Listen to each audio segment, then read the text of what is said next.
नमस्कार, आखिरी सौदा में आप सभी का स्वागत है। मैं हूं हर्षिता और मैं हूं प्रदीप पंड्या। सबसे पहले इस वक्त की बड़ी बात, बेहद सीमित दायरे में घूमते हुए बाजार नजर आएंगे। बहुत ही छोटी रेंज निफ्टी देखिए या bank Nifty, even mid cap stocks का भी हाल ऐसा ही है। और हम देख रहे हैं पार्टिसिपेशन थोड़ा हल्का, क्योंकि आज एग्जिट पोल के नतीजों के पहले कोई पोजीशन लेना नहीं चाहता। सभी को इंतजार है एग्जिट पोल के नतीजों का और उसके बाद रुझान साफ होने की उम्मीद कल के लिए।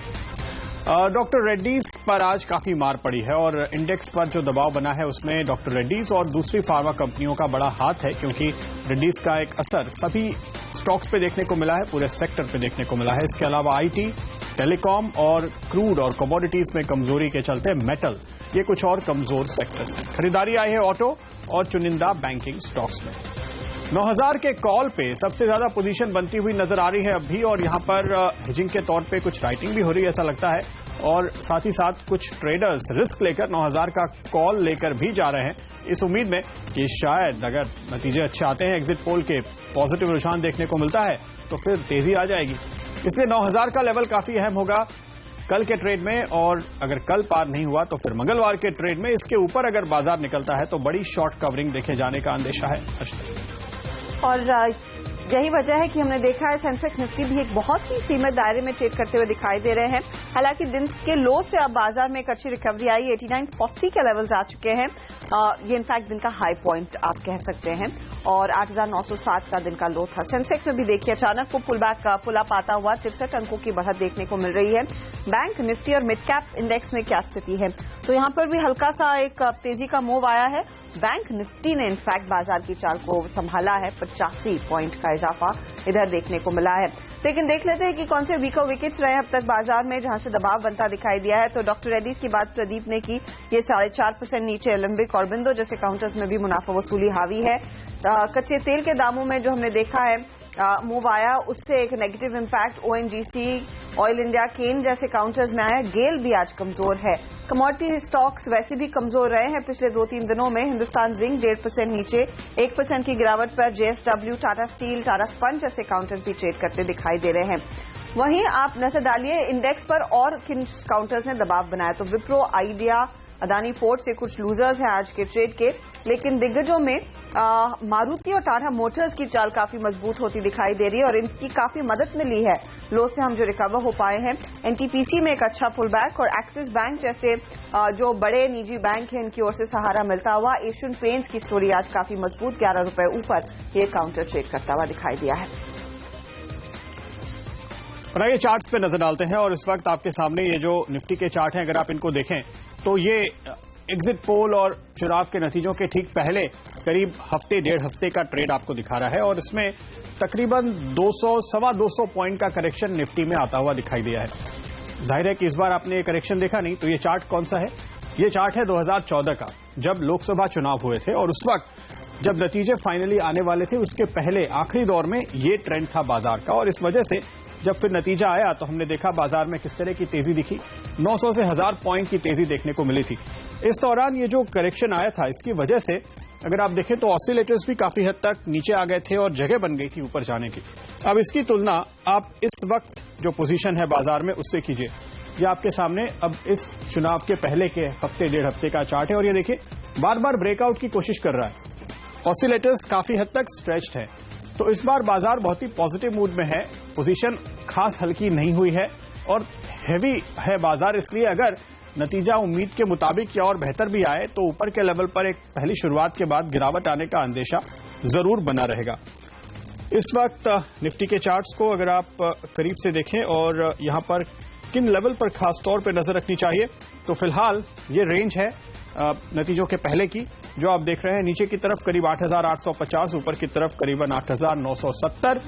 इस दायरे से ऊपर नीचे जाने पर ही कोई ब्रेकआउट या ब्रेकडाउन देखने को मिलेगा, और उसके ऊपर आप एक बड़ा मूव देखने की उम्मीद रख सकते हैं दोनों ही तरफ। लेकिन निफ्टी से ज्यादा महत्वपूर्ण जो चार्ट है वो है निफ्टी बैंक का, और ये देखिए इस वक्त इस वक्त आपको इस चार्ट पे जरूर नजर रखनी चाहिए, क्योंकि निफ्टी बैंक ने दरअसल करेक्शन अच्छा खासा दिखाया है और यहीं पर ब्रेकआउट मिलता हुआ नजर आ रहा है। आप देख रहे हैं ऊपर से आने वाली ये जो ट्रेंड लाइन थी, इसको हमने अभी अभी पार किया है, इसलिए काफी अहम है। अगर हम इस लेवल के ऊपर टिके रहते हैं तो शायद निफ्टी बैंक में आपको आज आखिरी घंटे के दौरान भी अच्छी शॉर्ट कवरिंग देखने को मिल सकती है।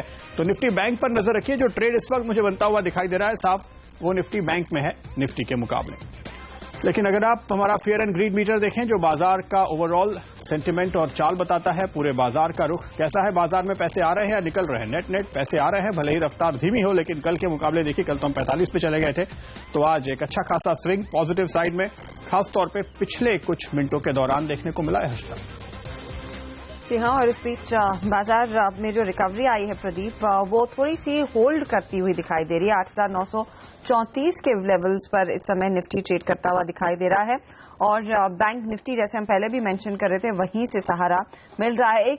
एक बार डॉलर इंडेक्स पर भी फटाफट नजर डाल लेते हैं, क्या उसमें कुछ स्थिति बेहतर होती हुई दिखाई दे रही, क्योंकि अलार्मिंग लेवल्स पर था। 102 के ऊपर डॉलर इंडेक्स दरअसल ट्रेड करता हुआ दिखाई दिया आज दिन भर। वहां पर कुछ बदलाव नहीं, लेकिन इनिशियल लेवल्स पर कुछ रिकवरी जरूर आई है। लेकिन देखिए, सभी की जो नजरें हैं वो 11 तारीख पर ही टिकी हुई हैं। 11 यानी कि शनिवार को 5 राज्यों में जो चुनाव हुए हैं उनके नतीजे आने वाले हैं। हालांकि बाजार आज शाम आने वाले एग्जिट पोल्स पर भी रिएक्ट करता हुआ दिखाई देगा और कल सुबह सवेरे ही हो जाएगा। इन 5 राज्यों में सबसे ज्यादा फोकस जाहिर तौर पर उत्तर प्रदेश के चुनावी नतीजों पर ही है, क्योंकि यहां बीजेपी की साख दांव पर लगी है। इस चुनावी नतीजों में ऊंट किस करवट बैठेगा, इसी पर हम खास चर्चा करेंगे, क्योंकि बाजार यही जानना चाहता है और उसी के आगे हम देखेंगे वो बड़ा रिएक्शन जरूर आएगा। सीएनबीसी आवाज के मैनेजिंग एडिटर आलोक जोशी हमारे साथ है, बिजनेस स्टैंडर्ड के एडिटोरियल डायरेक्टर ए.के. भट्टाचार्य और वरिष्ठ पत्रकार राम कृपाल सिंह। आप सभी का स्वागत है। आलोक जी, क्योंकि मार्केट के लिहाज से हम देख रहे हैं इस समय की स्थिति थोड़ा सा असमंजस जरूर है, लेकिन शायद वो थोड़ी सी क्लैरिटी और आ जाएगी, बस 1-2 दिन की बात है। बड़ा सवाल यही है, बीजेपी की साख बैठेगी या नहीं? बड़ा सवाल तो है कि बीजेपी की साख बैठेगी या नहीं, क्योंकि दरअसल जिस तरह से प्रधानमंत्री मोदी ने और बीजेपी अध्यक्ष अमित शाह ने इस चुनाव में अपनी जान लगाई है, उस पर बहुत से लोग ये सवाल भी उठा रहे हैं कि क्या प्रधानमंत्री को इतना कोशिश, इतनी मेहनत करनी चाहिए। तो इसका जवाब मिलना है, लेकिन अभी तक जो लक्षण आ रहे हैं, बहुत से आज शाम को बहुत से नतीजे आ जाएंगे। हालांकि एग्जिट पोल भी कितना सही होते हैं ये भी हमको 11 तारीख को ही पता चल पाएगा। लेकिन मेरा अपना जो अनुमान है, मुझे लगता है कि हम कम से कम उत्तर प्रदेश के चुनाव में, बाकी जगहों की तस्वीर पर बहुत ज्यादा बहस हो नहीं रही है, क्योंकि पूरा भारत जानना ये चाहता है कि उत्तर प्रदेश का क्या होगा। तो उत्तर प्रदेश के चुनाव में मुझे लगता है कि अब भी जो अटकलें इस तरह की लग रही हैं कि शायद हंग असेंबली होगी, मुझे उसमें बहुत संदेह है। मैं ये कहने की स्थिति में नहीं हूं। पिछले कई चुनावों में मैं ये कहने की स्थिति में पहले आ जाता था कि कौन सी पार्टी जीत की तरफ जाती दिख रही है। इस बार ये थोड़ा असमंजस है। हालांकि बहुत से लोग भारतीय जनता पार्टी को जीतता दिखा रहे हैं, लेकिन फिर भी मैं ये कहूंगा कि अगर जो भी पार्टी जीतेगी वो साफ जीतेगी, और अगर वो नहीं जीतेगी तो वो दूसरी पार्टी को फंसाकर अधर में लटकाने की हालत में नहीं होगी। जो भी जीतेगा वो साफ साफ जीतेगा, मुझे ऐसा दिख रहा है। ओके, लेकिन कौन जीतेगा यह है सवाल। और हमने एग्जिट पोल का तो हमें इंतजार है, लेकिन जो प्री पोल सर्वे आए थे, अगर उसको एक बार हम फिर से याद करें तो 2 अहम सर्वे थे, एग्जिट माई इंडिया और दूसरा था CSTS का। और यहां पर एक पोल में करीबन 180 और दूसरे पोल में 125 के आसपास सीटें मिली थी बीजेपी को। लेकिन उसके बाद में अब जिस तरह से लोग अंदाजा लगा रहे हैं कि फुल मेजॉरिटी भी आ सकती है और भी अच्छे नतीजे आ सकते हैं, आपको क्या लगता है? इन दोनों सर्वे के बीच में बड़ा गैप भी था, तो ये इन दोनों में से कौन सा ज्यादा सही पड़ेगा? कम से कम किसके आसपास नंबर रहने की उम्मीद है? ये भी मैं वही बात प्रदीप फिर कह रहा हूं, मेरे लिए अभी भी मुकाबला ओपन है। क्योंकि अभी ट्विस्ट बाकी है। हो सकता है एक बड़ा ट्विस्ट इस तरफ आ जाए या उस तरफ आ जाए। दोनों पार्टियों ने बहुत जोर लगाया है, आखिरी 3 दौर के चुनाव में बहुत जोर लगाया गया है। आप देखिए तो उत्तर प्रदेश के चुनाव में टेम्पो बाद में तेज हुआ है और बहुत तेज हुआ है। और ये ध्यान रखना चाहिए कि ये तीनों पक्ष जो उत्तर प्रदेश में चुनाव लड़ रहे हैं, इनमें से कोई भी जमीन पे पड़ा हुआ और कोई आसमान पे चढ़ा हुआ नहीं है। तीनों के पास लगभग बराबर का कोर वोट है। और उसके बाद जो बचा हुआ वोट है वो भी बहुत बड़ा सब्सटेंशियल नंबर है। उसमें से कौन सा बड़ा हिस्सा ले जाएगा, जो भी वो नंबर ले जाएगा। मेरा ख्याल है 3-4% का स्विंग डिसाइड करेगा कि कौन सी पार्टी कहां पहुंचेगी, और वो जहां पहुंचेगी मुझे वो नंबर 225 से ऊपर 240 के आसपास का दिखता है। ओके, क्लियर मेजॉरिटी आने की आप यहां पर उम्मीद रख सकते हैं, लेकिन किसकी मेजॉरिटी आएगी? ए.के. भट्टाचार्य साहब, आपको क्या लगता है?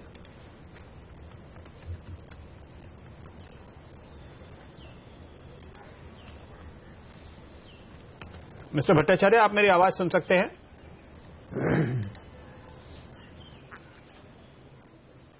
अब मुझे आई है आवाज? हाँ जी, मेरा सवाल ये था कि आपको क्या लगता है? एकदम मुझे मतलब जब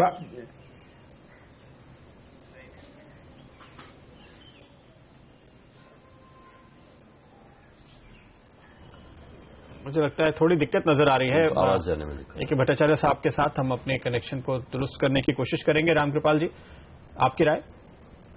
जी देखिए, आलोक जी ने जितनी बातें कही हैं और जहां उन्होंने खत्म किया है, मैं बताऊं उनकी सारी बातों से मैं सहमत हूं, लेकिन जहां उन्होंने खत्म किया है मैं उसके आगे कुछ कहना चाहता हूं। जैसा आलोक जी ने कहा कि सबकी कोर वोट जो है वो सबके पास है और सब जानते हैं कि कौन किसके खेमे में क्या वोट जाता रहता है। बेसिक बात ये होती है कि जिसको मीडिया और नेता ये दोनों ऐसे लोगों को नहीं उनका कभी ध्यान रखते हैं जो इकाई में है। इकाई का मतलब जो 4%, 3% जाति कह लीजिए उसको, जो जातियां 2.5%, 3%, 4% हैं, उनका कोई ध्यान नहीं देता। अगर आप देखेंगे तो उत्तर प्रदेश का पूरा इलेक्शन की जो एनालिसिस की बेसिक बातें रही हैं, चाहे वो प्रिंट हो चाहे इलेक्ट्रॉनिक हो, वो है क्या, दलित, माइनॉरिटी, सवर्ण और यादव, ये 4 ही खंभे पर गिना जाता है। लेकिन ये सब मिलाकर के 60% होते हैं। 40% जो बच जाते हैं उनका बड़ा चंक, जिसको कहते हैं ना कोर, सबके पास है, लेकिन 25 से 35% के बीच में एक ऐसा वोट बैंक है जिसको कोई कभी उसका जिक्र नहीं करता है। कभी किसी ने ये जानने की कोशिश नहीं की कि मंडल 27 साल हो गया, क्या उसके अंदर भी कुछ कॉन्ट्रडिक्शंस पैदा हुए हैं? तो जब हम देखिए, जब माई कहते हैं मतलब मुस्लिम और यादव, या डीएम का फार्मूला चला तो दलित और मुस्लिम, वो कहीं भी नहीं गिना जाता है। उसका जितना एक बड़ा चंक जिधर भी जाएगा, और अभी तक, हालांकि मैं फिर कह रहा हूं कि जो आलोक जी कह रहे हैं, मैं भी जोखिम होता है किसी को कोई प्रेडिक्शन करना, लेकिन जो अंदर की खबरें हैं, कम से कम आखिरी 4 फेज में यादवों के अलावा जो पिछड़ी जातियां हैं उनका बहुत बड़ा वोट बैंक जो है वो शिफ्ट हो रहा है टुवर्ड्स बीजेपी की तरफ। अब मैं ये नहीं कह सकता हूं उसका कितना फायदा मिलेगा। हो सकता है कि वो चंक जाकर के 10% जाता है, 5% जाता है, और जो रेस्ट बच जाता है वो अगर किसी की तरफ चला गया तो वो भी ज्यादा बड़ा हो जाएगा। लेकिन मुझे ऐसा लगता है कि जो अभी तक अंदरूनी मिली है 4 फेज के, ये जो बाकी करीब 3 फेज रहे हैं, पर्टिकुलरली जो पूर्वांचल का हिस्सा है या लखनऊ के उस तरफ का जो हिस्सा है, वहां पे बहुत बड़ी संख्या में जा रहा है। और अगर ये जा रहा है और जो सारे संकेत अब तक मिल रहे हैं उसमें यह है कि एडवांटेज बीजेपी है। क्योंकि देखिए, बीजेपी जब 15% वोट पाई थी 2012 में, तो कोई नहीं कहता था कि बीजेपी फाइट में है, तब ये होता था एसपी बीएसपी की फाइट है। पहली बार जो लोग उसके विपक्षी भी कह रहे हैं त्रिकोणीय है, इसका मतलब उन्होंने मान लिया है कि बीजेपी 2012 से ज्यादा मजबूत है। लेकिन 2014 की भी बीजेपी नहीं है कि 43% ले जाएगी, लेकिन वो 15% भी नहीं पाएगी। इसका मतलब है कि उसका भी कोर बाकी पार्टियों के बराबर जो एक गुठली है, बीजेपी भी उसमें आ गई है, तीनों के पास है। जो रिमेनिंग है, ये जो बाकी जातियां हैं जिनको कोई पूछ नहीं रहा है, जिनकी कभी गिनती नहीं होती, जो 2.5% है, 3% है, 4% है, उसका क्या कोई बड़ा टुकड़ा जाकर के भाजपा बीजेपी से जुड़ रहा है? मुझे ऐसा लगता है जुड़ रहा है। इसलिए बीजेपी क्लियर कट मेजॉरिटी पाती है या नहीं पाती है, अगर वो सिंगल लार्जेस्ट पार्टी होती है और 170 प्लस होती है तो 100% बीजेपी की सरकार बनेगी। बिल्कुल रामकृपाल जी, ये बीजेपी की कोर स्ट्रैटेजी थी शुरू से ही। उनका ये कहना था कि दोनों बाकी जो पार्टियां हैं बीएसपी, वो केवल 1/3 वोट पे कंसंट्रेट करते हैं, सपा वाले भी 1/3 वोट पे कंसंट्रेट करते हैं, जो माई आपने कहा, लेकिन हम 50% से ज्यादा बड़ा वोट बैंक टारगेट कर रहे हैं। नॉन यादव पिछड़े वर्ग पे नजर है हमारी, नॉन जाटो एससी पे नजर है। ये स्ट्रैटेजी बनाई थी, कितनी कारगर हुई ये तो एग्जिट पोल और फाइनल नतीजे आने के बाद ही पता चलेगा, लेकिन इस चर्चा को आगे बढ़ाएंगे एक छोटे से ब्रेक के बाद।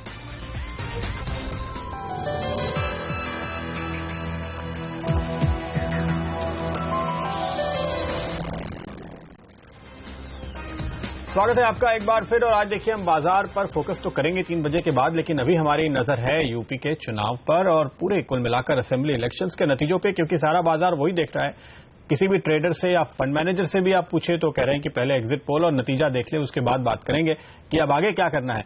तो कैसे आएंगे ये नतीजे, समझने की कोशिश हम कर रहे हैं। हमारे साथ हमारे एक्सपर्ट्स बने हुए हैं। ए के भट्टाचार्य साहब, जैसे हम बात कर रहे थे ब्रेक पे जाने से पहले कि क्या उम्मीद करनी चाहिए, एडवांटेज है बीजेपी को, ये नजर आ रहा है, लेकिन अपने दम पे सरकार बन पाएगी या नहीं बन पाएगी, या सरकार बन पाएगी या नहीं भाजपा की, यही सबसे बड़ा सवाल है बाजार के सामने, ट्रेडर्स और इन्वेस्टर्स के सामने। आप क्या सोचते हैं? देखिए, जो इलेक्शन के पहले जो ओपिनियन पोल्स आए थे, इलेक्शन होने के पहले, फर्स्ट फेज के पहले, उस ओपिनियन पोल से लग रहा था कि अबाउट 194 सीट बीजेपी और उनके साथियों के पास आने वाले थे। और पिछले जो 6-7 जो फेजेस हुए हैं, उसमें लगता है कि विथ एवरी पासिंग फेज जो एडवांटेज जो है वो बीजेपी की तरफ जा रहा है। तो अगर बीजेपी को अगर रिजल्ट के दिन या एग्जिट पोल के बाद अगर सिंगल लार्जेस्ट पार्टी अगर बन जाए तो मुझे कोई आश्चर्य नहीं होगा। और मुझे लगता है कि जो मार्केट की जो आप बात कर रहे हैं, मार्केट ने ऑलरेडी एक पॉसिबल विक्ट्री ऑफ बीजेपी को ऑलरेडी फैक्टर इन कर लिया है। और अगर मान लीजिए बीजेपी अगर सरकार अपने बल में नहीं बना सकती है, उसका एक मेरे ख्याल से एडवर्स नतीजा मार्केट के ऊपर आएगा। पर अगर बीजेपी अपने ही बल में एक सरकार बना लेने की शक्ति और ऐसा ही वोट का इलेक्शन रिजल्ट आता है, तो मार्केट में उतना ज्यादा चढ़ाव आने की संभावना नहीं है, क्योंकि ये जो बीजेपी की जो विक्ट्री या सिंगल लार्जेस्ट पार्टी होने की जो संभावना है, ये ऑलरेडी फैक्टर्ड इन हो चुकी है। तो हम मेरे ख्याल से यूपी के इलेक्शन रिजल्ट को मार्केट की ऊपर क्या इम्पैक्ट होगा इस तरह से देख सकते हैं इस वक्त। जी, इनफैक्ट इंतजार तो रहेगा क्या वो हम लाइफ टाइम हाई 9119 पर फिर से लौटेंगे या नहीं, या फिर उसको पार करेंगे या नहीं। बाजार इसको इसीलिए भी देख रहा है आलोक अब कि बीजेपी कितना स्ट्रांग हैंड बन जाती है उस लिहाज से, क्या उनके पॉलिसी डिसीजंस फिर और फर्म दिखेंगे आगे जब भी इकोनॉमी को सुधारने की बात हो, या फिर जो भी स्ट्रांग इन्होंने डिसीजंस लेने हो। मैं एक्चुअली यही सवाल भट्टाचार्य साहब से पूछना चाहता था कि भट्टाचार्य साहब क्या फर्क पड़ेगा इकोनॉमिक पॉलिसी के लिहाज से और हमारी ग्रोथ स्टोरी के लिहाज से कि बीजेपी जीतती है या नहीं जीतती है?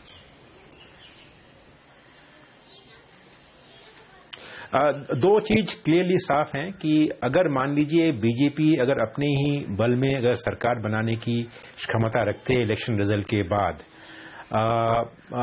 ये जो वर्डिक्ट होगा मोदी अमित शाह डुओ की जय होगी। क्योंकि इस इलेक्शन में जिस तरह से जो इलेक्शन कैंपेनिंग किया गया है, इसमें यूपी के जो तमाम जो वरिष्ठ जो यूपी के जो बीजेपी के नेता हैं वो इतने नजर नहीं आए हैं जितने की नजर आए हैं मोदी साहब और अमित शाह जी। तो मुझे लगता है कि इस विजय अगर हासिल हुई तो ये दो व्यक्तियों की और भी जो स्ट्रेंथ जो है पार्टी में और भी बढ़ जाएगी। और मुझे लगता है कि जो बीजेपी में एक जो कंसंट्रेशन ऑफ पावर हो रही है वो और भी इन दोनों के अंदर आ जाएगी।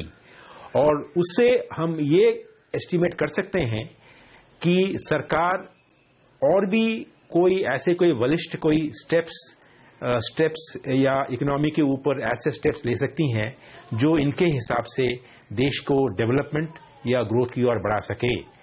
दूसरा इम्पैक्ट मुझे लगता है कि बीजेपी और भी यह कह सकती है कि डिमोनेटाइजेशन जो हुआ था, जो विमुद्रीकरण का जो इम्पैक्ट, ये सरकार जो आम लोगों ने इसका एंडोर्समेंट किया है, अगर बीजेपी ऐसे सीट लाए जिससे कि वो सरकार बना सकती है यूपी में, तो उससे मुझे लगता है कि सरकार को और भी एक भरोसा मिलेगा कि डिमोनेटाइजेशन जो काफी विवादास्पद, कंट्रोवर्शियल और काफी इम्पैक्टफुल रहा, वो ऐसे डिसीजन को मेरे ख्याल से वो एक इलेक्टोरल वर्डिक्ट से वो कह सकते हैं कि जनता ने साफ कह दिया है कि डिमोनेटाइजेशन ठीक था।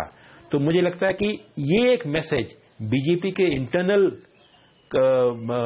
पॉपुलेशन, इंटरनल जो पार्टी जो है, उसमें भी ये मैसेज चलाया जाएगा, क्योंकि डिमोनेटाइजेशन के इमीडिएटली बाद काफी ऐसे वॉइसेस आई थी बीजेपी के अंदर भी कि ये डिमोनेटाइजेशन इलेक्शन के पहले शायद बीजेपी के इलेक्टोरल प्रॉस्पेक्ट्स को बड़े रिफॉर्म के कदम नहीं पर अगर बीजेपी, क्या आपको ऐसा लगता है कि बड़े रिफॉर्म्स के कदम उठाने में जो हिचकिचाहट है, अगर यूपी जीते तो आप बड़ा प्राइवेटाइजेशन, आप एक आईडीबीआई बैंक को प्राइवेटाइज करने की हिम्मत जुटा पाएंगे, आप सूटी का स्टेक बेच पाएंगे, ऐसे ऐसे बड़े कदम लेने की स्थिति में सरकार फाइनली आएगी क्या? क्योंकि ये तो लग रहा है कि पहले दिन से ही जो आरोप लगे प्रो कॉर्पोरेट होने के, अभी तक मोदी जी देखिए मशक्कत कर रहे हैं कि वो लेवल निकाल दें बस।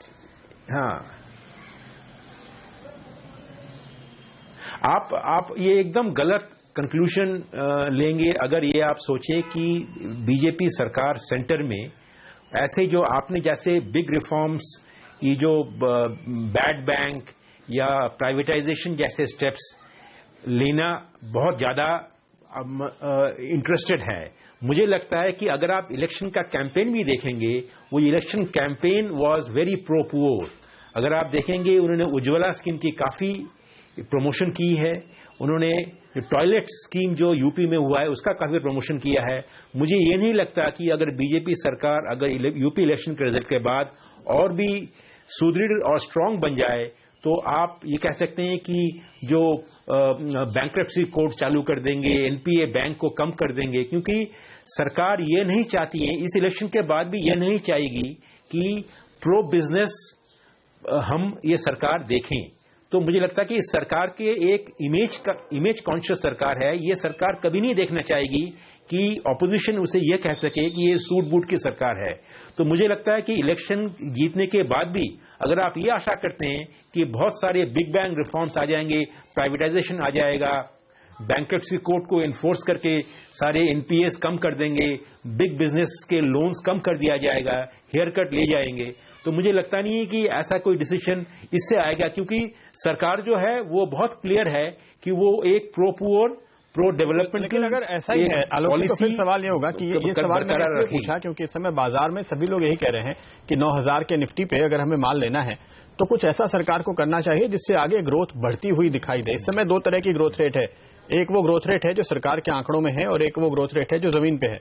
तो मोदी जी को दो वजह से वोट मिला था 2014 में, एक बढ़ी हुई महंगाई और दूसरा बेरोजगारी।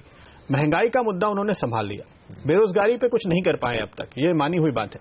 तो अब इस चुनाव के नतीजे को देखकर क्या वो दूसरा ट्रैक भी पकड़ने की कोशिश करेंगे? तो कुछ जैसे भट्टाचार्य साहब ने जो कहा डिमोनेटाइजेशन, आपको चुनाव अभियान के बीच में सवाल पूछा गया था अमित शाह से कि क्या इसे नोटबंदी पर रेफरेंडम मान लिया जाए। उन्होंने कहा मेरी समझ से नहीं है, लेकिन अगर आप मानना चाहें तो मान लीजिए।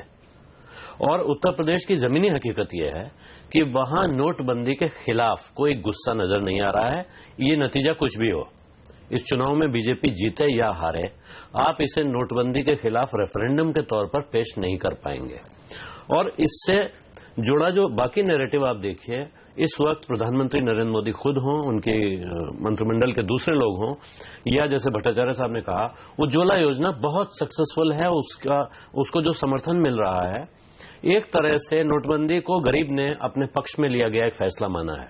तो ये सरकार गरीब की, कमजोर की, किसानों की सरकार के तौर पे अपने को प्रोजेक्ट कर रही है। इसलिए ग्रोथ स्टोरी में जो जरूरी चीजें हैं, जिनसे आपको आगे बढ़ने के लिए जो मजबूरी है, सड़क बननी है, जिनमें काम हो रहा है, इंफ्रास्ट्रक्चर बनेगा, लेकिन कोई ऐसी चीज जो गरीब की कीमत पे ग्रोथ बढ़ेगी, ऐसा कोई फैसला मुझे भी लगता है कि ये सरकार लेने नहीं जा रही है। क्योंकि अब इन्हें इस चुनाव के बाद 2019 के चुनाव को देखना है और वो वहां 2014 के मुकाबले ज्यादा बड़ी विक्ट्री दिखाना चाहेंगे। बिल्कुल।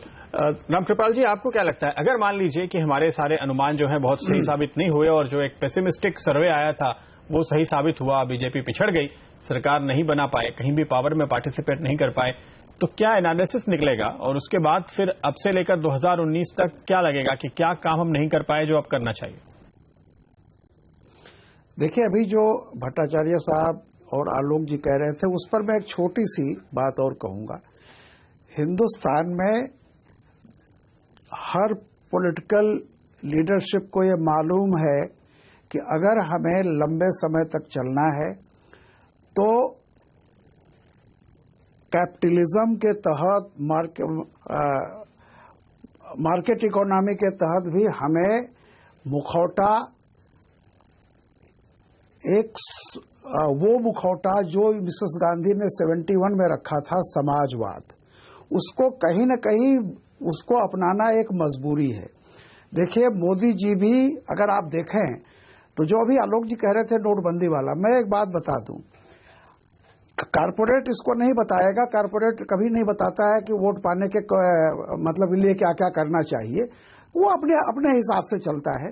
लेकिन मोदी जी जानते हैं कि इस देश में 50 करोड़ लोगों के लिए ही बाकी चीजें उठती हैं। एक बहुत बड़ा तबका पड़ा हुआ है जिसके लिए अभी पेट से ज्यादा जरूरी नाक है।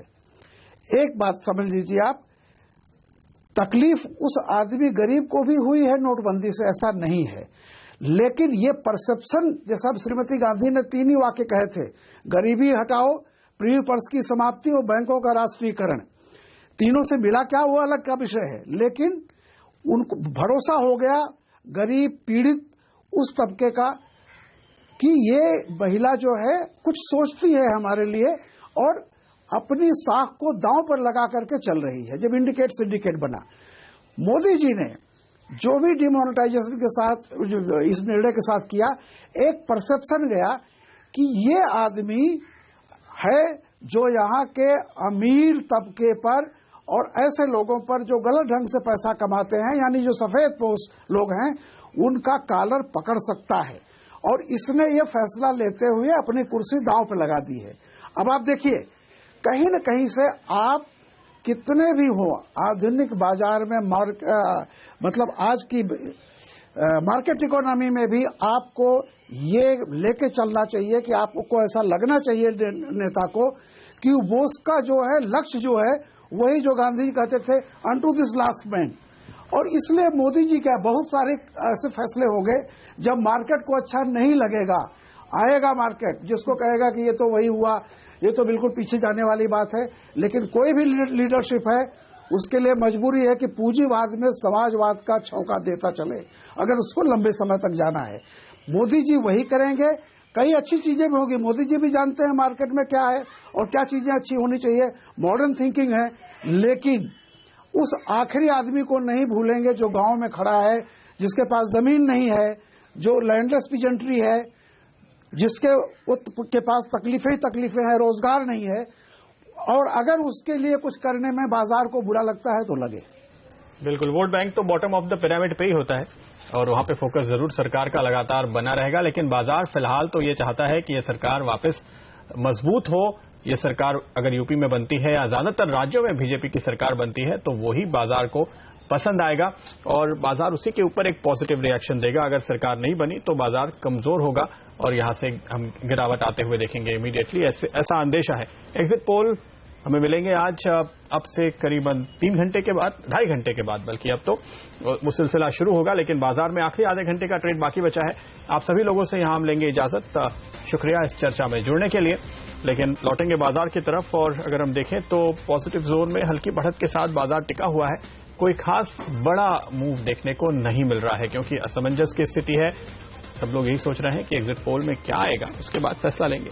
लेकिन हम लेंगे एक छोटा सा ब्रेक, लौटेंगे तुरंत।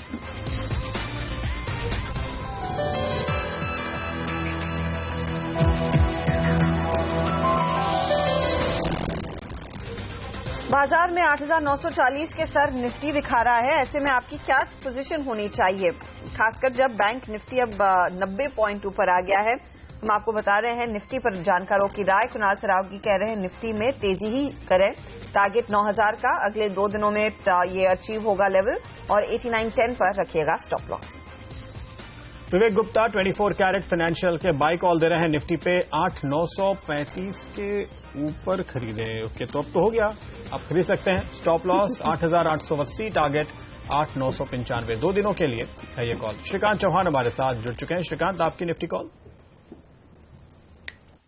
देखिए, मुझे लगता है वैसे निफ्टी तो चलना ही चाहिए, लेकिन अगर 8950 के ऊपर का अगर बंद आ जाए मार्केट का, या तो अगर लास्ट ट्रेडेड प्राइस 315 के बाद की प्राइस अगर हमें 8950 के ऊपर की दिखे, तो फिर मुझे लगता है कि निफ्टी हम डेफिनेटली लॉन्ग लेके जा सकते हैं। स्टॉप लॉस रखेंगे 89 का और टारगेट रखेंगे 9050 के। वागले साहब, आपकी क्या सलाह होगी? आफ्टरनून अर्षदा, मेरी सलाह कल की होगी। मुझे रेंज बाउंड लगता है, लेकिन मेरा बायस पॉजिटिव है। मुझे लगता है ब्रेकआउट होगा तो ऊपर के साइड में होगा, सरप्राइज होगा तो ऊपर के साइड में होगा। बट आज के लिए मैं 8950, 80 on the down side, 88, 80 on the down side, 89, 80 on the upside, ये रेंज में देख रहा हूँ। ओके, इस बीच एक खबर आ रही है गारे पाल्मा कोल ब्लॉक को लेकर। ये विवाद आपको याद होगा, कोल ऑक्शन के समय उठ खड़ा हुआ था। सरकार ने 3 ब्लॉक्स के लिए जिंदल पावर की जो बोली थी उसको खारिज कर दिया था, और अब हाई कोर्ट ने भी सरकार के मत का समर्थन किया है, और हाई कोर्ट का यह कहना है कि हम इस मामले में कोई दखल देना नहीं चाहते। सरकार का फैसला है, सरकार ही इस पर निर्णय ले सकती है, इसलिए हम उसके साथ ही जाएंगे। हालांकि ये कहा जा रहा है कोर्ट की ओर से कि अगर आप कोल इंडिया को कस्टोडियन बनाते तो वो एक अच्छी रणनीति हो सकती थी। फिलहाल लेकिन ये डिटेल की बातें हैं। हमारा तो मकसद है जेएसपीएल पर इम्पैक्ट देखना, और जेएसपीएल के लिए तो बुरी खबर है। जी हाँ, एक 3% का डिक्लाइन आता हुआ। गारे पाल्मा के अलावा तारा ब्लॉक भी इसमें शामिल है, और आप देखेंगे जेएसपीएल पर ही वो सीधा एक्शन रिएक्शन होता हुआ दिखाई देगा। इनफैक्ट इस पर एक फंडामेंटल राय भी ले लेते हैं। मयूरेश जोशी हमारे साथ हैं, और साथ ही हमारे साथ अब जुड़ रही हैं येस बैंक सिक्योरिटीज की निताशा शंकर भी। मयूरेश, जेएसपीएल पर आपकी क्या राय है? क्या ये वाकई में गहरी मार होगी, क्योंकि स्टॉक देखिए 3% करेक्ट कर रहा है। Afternoon Harshada ji, clearly I think जो कैप्टिव कोल माइंस का एक लिंकेज होता है, इससे 2 फायदे होते हैं। एक तो आई थिंक जो एक सिक्योरिटी आती है फ्रॉम योर ओन माइंस, वो बहुत एक इंक्रीमेंटल अर्निंग्स पॉजिटिव होती है। At the same time I think जो वॉलेटिलिटी रहती है कोल कॉस्ट में, आई थिंक ये मिटिगेट करती है because of your own internal production. दूसरी बात, आई थिंक जो ये प्रोडक्शन फैसिलिटीज या माइंस उनके प्लांट्स के नजदीक होते हैं, तो उसकी वजह से जो फ्रेट और लॉजिस्टिक कॉस्ट होती है ये सब्सटेंशियली लोअर होती है। So for any metals mining company, raw material and freight and logistics, I think ये 2 मेजर कॉस्ट रहती है बैलेंस शीट के ऊपर। और अगर शायद ये ना मिले उनको, तो शायद जो अर्निंग्स इम्पैक्ट आता है specifically bit on a ton level की बेसिस पे, क्योंकि वॉलेटिलिटी रियलाइजेशंस में इतनी शार्प और एब्रप्ट होती है एंड कमोडिटी प्राइसेस की, तो I think cost containment is extremely essential. तो शायद I think if the high court has probably given that order, I think एक सेटबैक जरूर होगा जेएसपीएल। झटका होगा ये जेएसपीएल के लिए साफ तौर पे, और आप देखिए तेजी से ये स्टॉक गिरता हुआ अभी नुकसान जारी है। निचले स्तरों पे थोड़ा सा अच्छा अटकने की कोशिश हुई है। अबव एवरेज वॉल्यूम के साथ हमने यहां पर आज मार्केट में ये गिरावट आते हुए देखी है पिछले कुछ मिनटों के दौरान। टेक्निकली अगर हम इसको देखें, वागले साहब क्या लगता है आपको? प्रदीप, आप स्टॉक रिपीट करेंगे? जेएसपीएल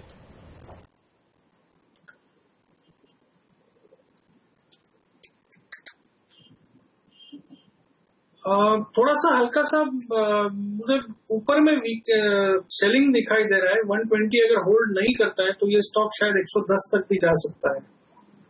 ओके, 110 तक जाने के चांसेस जेएसपीएल में साफ दिखाई दे रहे हैं।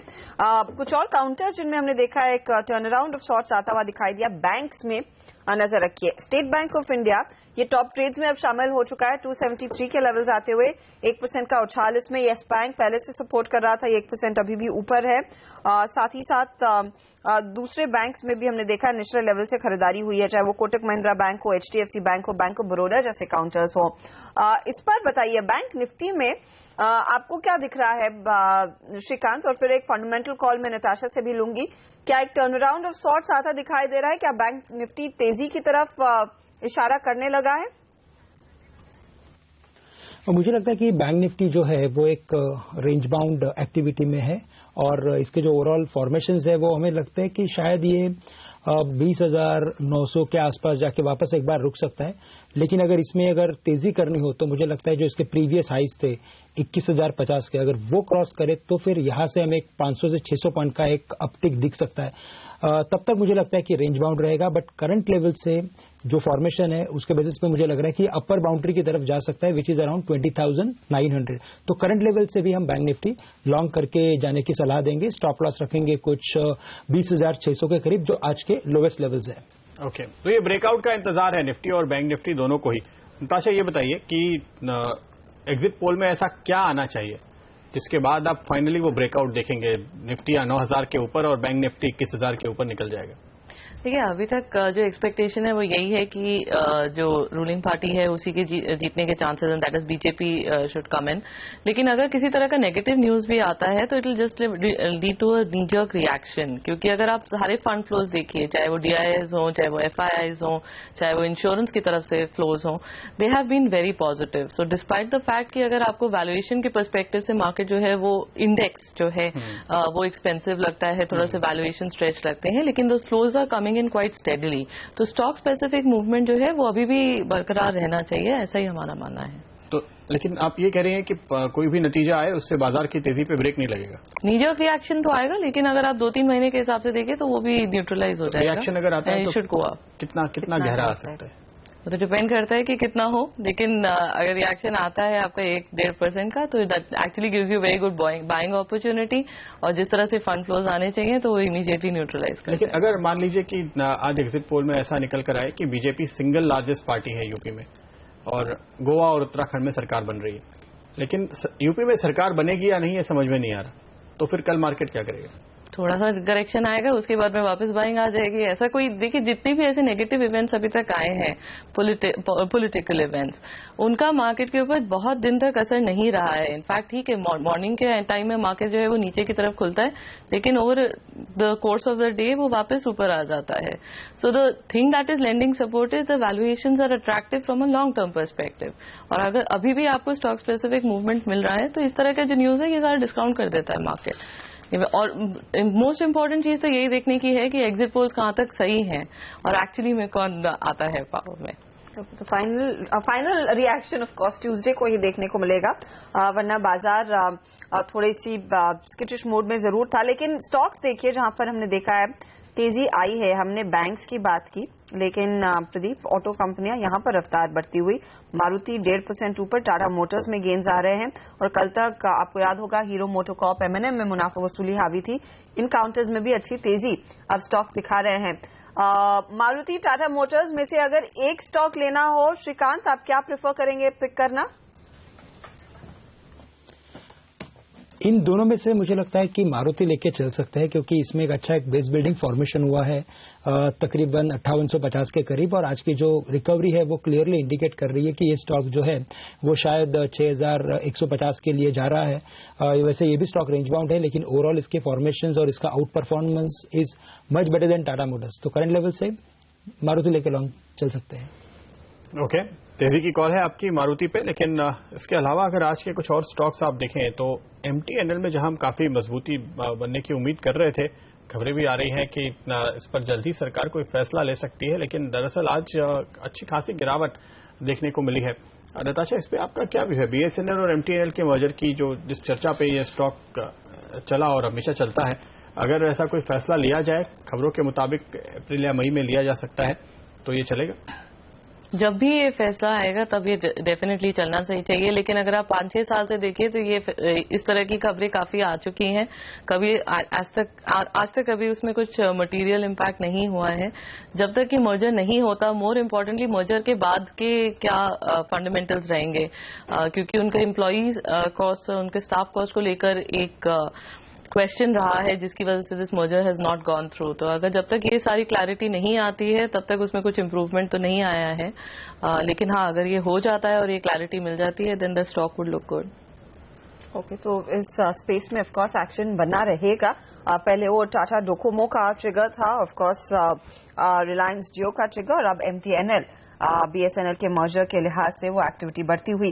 आज देखिए डिश टीवी में एक तगड़ा बिल्डअप देखने को मिला है। ओपन इंटरेस्ट करीब 14% से बढ़ता हुआ 4% की तेजी आई है।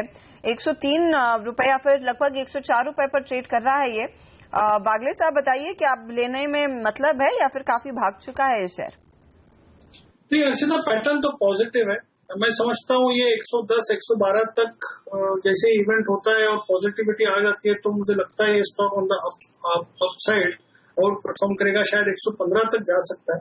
पर जब तक ये 95, 96 के ऊपर रहता है मैं इसमें बाइंग की सलाह दूंगा और मोमेंटम दिखता है मुझे। ओके। लेकिन आप देखिए रिटेल स्टॉक्स पे आज बहुत ही तगड़ा वॉल्यूम है नताशा। वी मार्ट रिटेल में आपको बताऊं हफ्ते भर का वॉल्यूम आज हो गया है और 5.5% नीचे है ये। अगर आप फ्यूचर लाइफस्टाइल का स्टॉक देखिए यहाँ पर भी तगड़ी बिकवाली हो रही है। फ्यूचर रिटेल, फ्यूचर कंज्यूमर, ये सारे रिटेल स्टॉक और इनमें जो तेजी आई थी डीमार्ट के इंतजार में, अब डीमार्ट तो अच्छा ही भर रहा है लेकिन ये सब करेक्ट हो रहे हैं, क्या करेंगे? देखिए इवेंचुअली तो यही होता है कि जो फंडामेंटल्स हैं वो they start becoming more prominent और जिन कंपनीज के फंडामेंटल्स अच्छे हैं उसमें इस तरह का जो डिप आता है that actually gives you good buying opportunity. अगर आप लॉन्ग टर्म पर्सपेक्टिव से देखिए तो companies like Future Retail, Future Consumers, they have a good business model, they are trying to improve their ratio, they trying to improve their profitability. तो अगर अच्छा कोई dip आता है तो वैल्यूएशंस बिकम अट्रैक्टिव तो उनको देखा जा सकता है। लेकिन अभी तक जितना रनअप हुआ था सारे ही रिटेल स्पेस में that was related to the DMart IPO. Obviously अगर कोई आईपीओ आ रहा होता है तो पूरे ही सारे स्टॉक्स उसमें चलने शुरू हो जाते हैं, but this kind of a fall was expected given the kind of run up that. तो आपकी कॉल क्या है अभी फिलहाल फ्यूचर रिटेल और वी मार्ट बेच के डीमार्ट ले लें? देखिए हमने डीमार्ट पे तो अप्लाई दिया ही है, लेकिन अगर आपको नहीं मिलता है उसमें तो मार्केट आपको हमेशा एक अपॉर्चुनिटी देती है जिसमें कि आपको अच्छे शेयर्स जो हैं वो खरीदने का मौका मिल सके। अगर आप पिछले जितने भी आईपीओज अभी तक आए हैं सभी को देखिए तो in every single case, even the best of cases like BSE, आपको एक अपॉर्चुनिटी मिली है एंट्री के लिए। बिकॉज पोस्ट लिस्टिंग एक बार जब यूफोरिया खत्म होता है तो स्टॉक जो है वो करेक्ट करता है, उसमें प्रॉफिट बुकिंग भी आती है। जिन लोगों ने लिस्टिंग गेन्स के पर्सपेक्टिव से लिया था उनको भी वो लोग भी अपना प्रॉफिट बुक करते हैं, तो आपको एक अपॉर्चुनिटी मिल जाती है। The essential thing to remember is whether the fundamentals are good और not. DMart has got good fundamentals, future space has shown improvement as far as the fundamentals are concerned, तो इनको डेफिनेटली रखा जा सकता है पोर्टफोलियो में। तो opportunity definitely. और प्रदीप आप कह रहे थे कि वी मार्ट में आज थोड़ा सा करेक्टिव मूव है। पिछले एक महीने में स्टॉक 60% के रिटर्न्स दिखा चुका है, तो उसके सामने 5% ही करेक्ट होता ये फिलहाल दिख रहा है, लेकिन ऑफ कोर्स एक्शन है इस स्पेस में अनडाउटेडली। अब बात करते हैं एसटीबीटी या बीटीएसटी। आज के बाजार को देखकर मुझे लगता है ज्यादातर तेजी के कॉल्स आएंगे, लेकिन पूछ लेते हैं हमारे जानकारों से कि वो क्या सलाह दे रहे हैं। सबसे पहली राय गौरव बिस्सा की, और इनफैक्ट ये एक ऑप्शंस स्ट्रैटेजी सुझा रहे हैं। इनका मानना है कि 8700 का पुट निफ्टी पर आप लें जो 40 पर उपलब्ध है, स्टॉप लॉस 20 पर लगाएं। टारगेट इन्होंने अगले 3 से 4 दिनों का 80 का दिया है। ये फिलहाल इनकी ओर से राय आ रही है। तो आपको ऑप्शन में ही आज पोजीशन बनानी चाहिए क्योंकि बड़ा गैप अप या गैप डाउन देखने को मिल सकता है। अगर आप ऑप्शन में पोजीशन बनाकर चलेंगे तो आपका नुकसान कम होगा, इसलिए आज बीटीएसटी के तौर पे हम आपको जो स्ट्रैटेजी दे रहे हैं वो ऑप्शन में ही बनाने की राय दे रहे हैं। दूसरी स्ट्रैटेजी आदित्य अग्रवाल की ओर से आती हुई, वे टू वेल्थ के आदित्य अग्रवाल कह रहे हैं निफ्टी फ्यूचर्स में आप बाय करके चल सकते हैं फिलहाल, और साथ में एक 8950 का पुट भी ले लीजिए। तो ये स्ट्रैटेजी अगर आप लेकर चलते हैं 1 से 2 दिनों में तो आप अपने जोखिम को कवर करते हुए तेजी का फायदा उठा पाएंगे। ये स्ट्रैटेजी है आदित्य अग्रवाल की ओर से। श्रीकांत हमारे साथ बने हुए। श्रीकांत आप क्या करेंगे बताइए, कल गैप अप या गैप डाउन क्या होता दिख रहा है आपको? देखिए मुझे लगता है कि अगर ये मार्केट का जैसे क्लोज है, अगर ये इसी लेवल के आसपास भी अगर देता है तो भी मुझे लगता है कि मार्केट एक बार 9000 के आसपास खुल सकता है। लेकिन जब तक कॉन्क्रीट रिजल्ट ना आ जाए तब तक मुझे लगता नहीं कि मार्केट 9000 के लेवल्स को क्रॉस करे। यस, और एक कंडीशन थी ऐसी कि 8950 के ऊपर का अगर बंद आ जाए आज के दिन में तो ऐसा लग रहा था कि फिर वो काफी इजी हो जाएगा 8970 क्रॉस करने के लिए और 9000 क्रॉस करने के लिए, लेकिन वो हो नहीं रहा है। सो समा मुझे लगता है कि यस गैप अप ओपनिंग हो सकता है 8970 9000 के आसपास का, एंड फिर वापस वहां पे प्रॉफिट बुकिंग या प्रॉफिट टेकिंग आ सकता है। ये एक ओवरऑल व्यू बना हुआ है। लो ही मत ना, ये फिलहाल इनफैक्ट राय आ रही है हमारे जानकारों की ओर से। तो ऑप्शंस के जरिए शायद एक सेफर ट्रेड रहेगा, स्पेशली जब हम इतने बड़े इवेंट में उतर रहे हैं। मयूरेश, एक चीज ऑफ कोर्स लोकल फैक्टर्स पर सभी की नजरें हैं, लेकिन डॉलर इंडेक्स जो 102 के ऊपर टिका हुआ है, क्या ये एक फियर फैक्टर आगे साबित हो सकता है? ग्लोबल इवेंट्स का सवाल रहा अर्चिता जी, आई थिंक आज ईसीबी की मीट होगी और लार्जली आई थिंक वहां के एरिया में 2 की इलेक्शंस होने वाले हैं, फ्रांस और नेदरलैंड्स में in the coming few months. तो मेरे ख्याल से आई थिंक मार्केट्स आर जेस्टेटिंग की ECB will put rates on hold. At the same time I think federal reserve का जैसे डेटा पॉइंट्स आ रहे हैं, मुझे लगता है I think rate hike is on the cards and markets have gestated that as well. तो जो inherent rally आपको दिख रही है डॉलर और डॉलर बेस्ड एसेट्स में, I think that can very well get justified once the rate hike is done. और largely I think वही ट्रेड ऑफ आप शायद मार्केट्स में देख रहे हैं getting reflected in the dollar index. But to a large extent मेरे ख्याल से I think local and global markets have gestated that rate hike is round the corner in मार्च।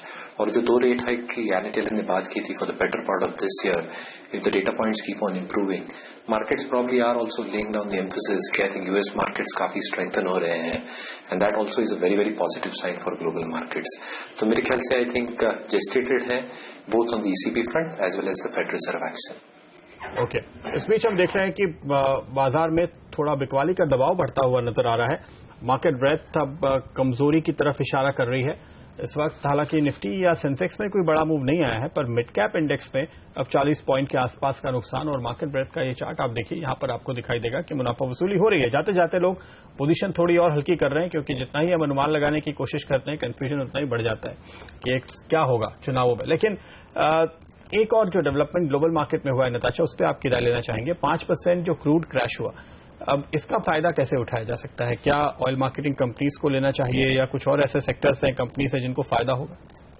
देखिए, जो जितने भी ऑयल के कंज्यूमर्स हैं, जैसे कि एविएशन स्टॉक्स हैं, उनको तो एक फायदा होगा ही। इसके अलावा जो कल जो डिसीजन आया कि दिल्ली में जो वैट है उसको गिरा के आप 1% चार्ज करेंगे, उसका भी बेनिफिट एविएशन कंपनीज को मिलेगा।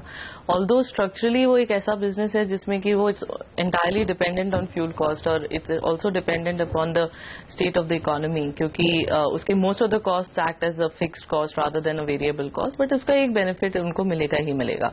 अगर आप ओएमसीज की तरफ से देखिए तो थोड़ा सा जो गिरावट आई है, इनफैक्ट जो 5% करेक्शन आया है, उसका इम्पैक्ट आएगा, लेकिन वो एक सस्टेन्ड करेक्शन रहना चाहिए rather than just a momentary correction, because only then that will affect the GRMs. If it's only for a day, if it's only for 2-3 days, तो उसका उतना ज्यादा इम्पैक्ट नहीं आएगा।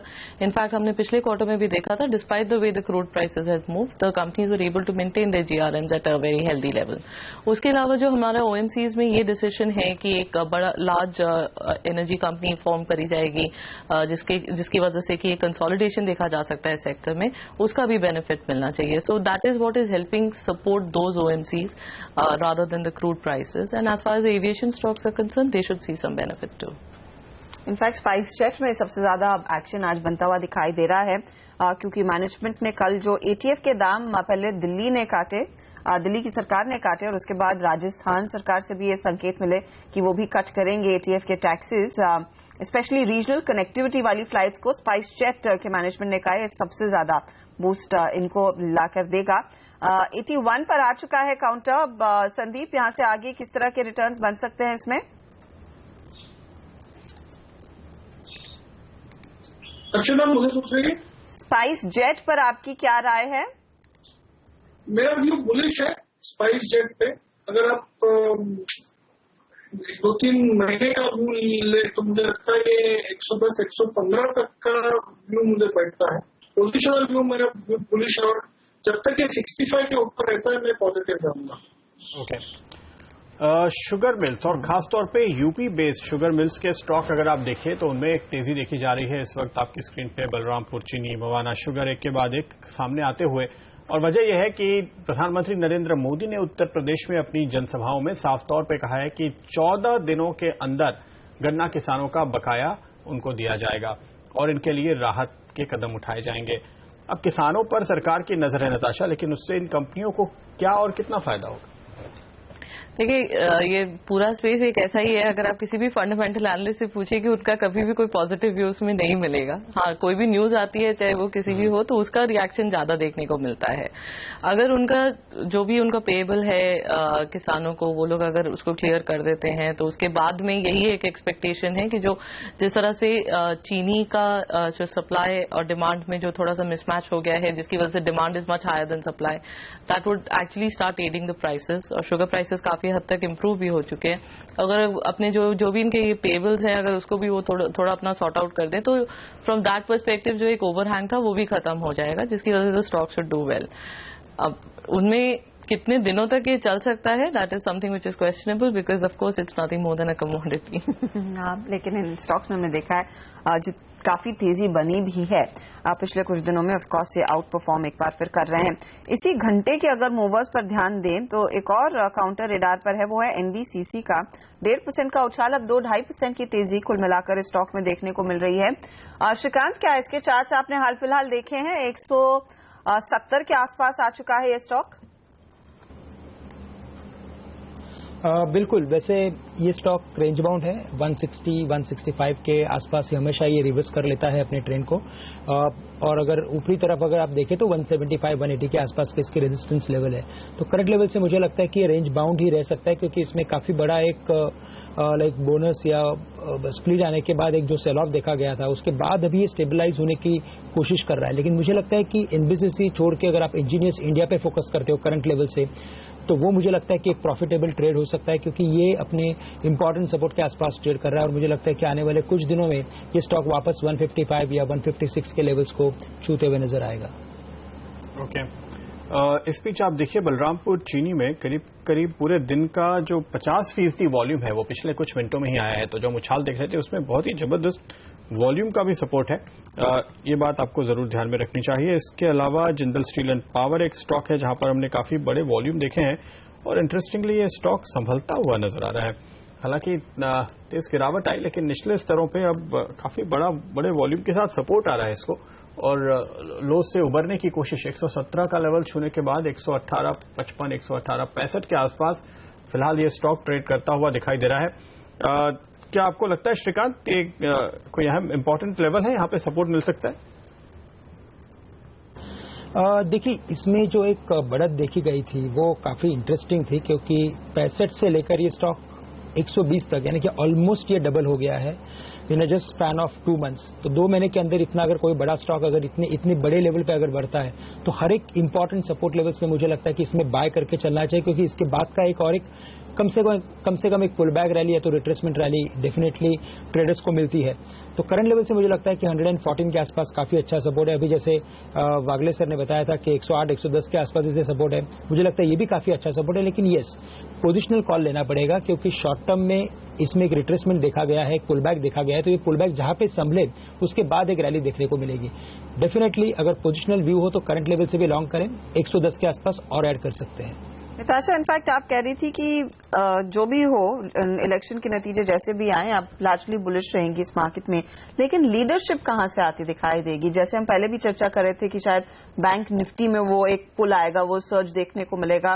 आपका भी क्या कंसंट्रेशन बैंक्स फाइनेंशियल सर्विसेज पर ही है या फिर आपको कुछ और हिडन जेम्स दिख रहे हैं?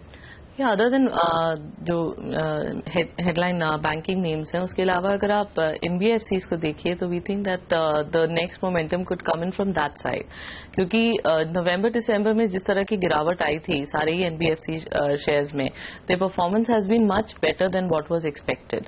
और जिस तरह से कंसंट्रेशन है particularly on things like infrastructure financing, affordable housing house financing, इन सब का बेनिफिट एनबीएफसीज को डेफिनेटली आना चाहिए। और जिस तरह से इंटरेस्ट रेट में मूवमेंट हुआ है, they are in a good position to pass on those interest rate cuts as well.